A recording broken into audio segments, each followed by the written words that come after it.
Kepolisian Satlantas Polrestabes Makassar kini telah melakukan koordinasi dengan sejumlah rumah sakit yang ada di Makassar untuk menyiapkan pengawalan ambulans yang membawa pasien kritis ke rumah sakit.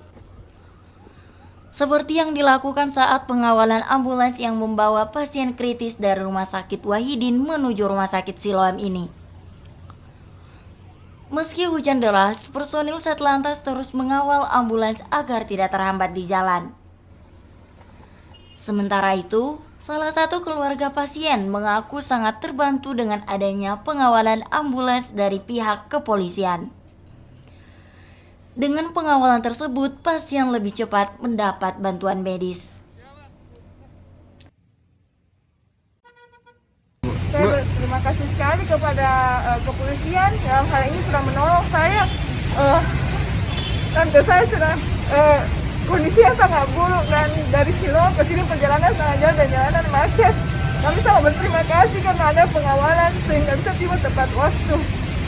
Terima kasih sebanyak-banyaknya, Tuhan memberkati untuk kepolisian Indonesia. Terima kasih. Tadi saya tidak tahu apa-apa, jadi saya sangat surprise. Ternyata kerjasama dengan Rumah Sakit Siloam untuk membantu proses perpindahan pasien.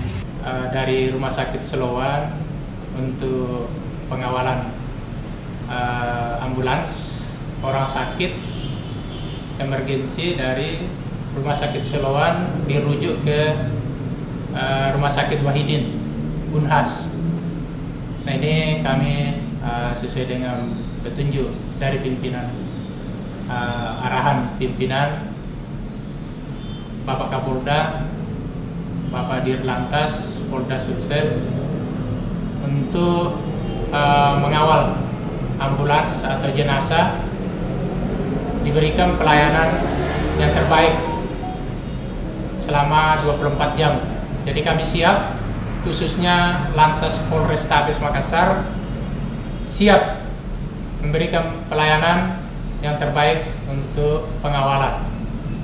Sebelumnya, seorang pasien berusia 7 tahun di Makassar meninggal dunia di ambulans lantaran tidak sempat mendapat pertolongan di rumah sakit. Dikarenakan ambulans yang membawa pasien terhambat oleh pengguna jalan lain. Korban dirujuk dari Rumah Sakit Bahagia ke Rumah Sakit Daya Makassar. Rama Pratama, Kompas TV.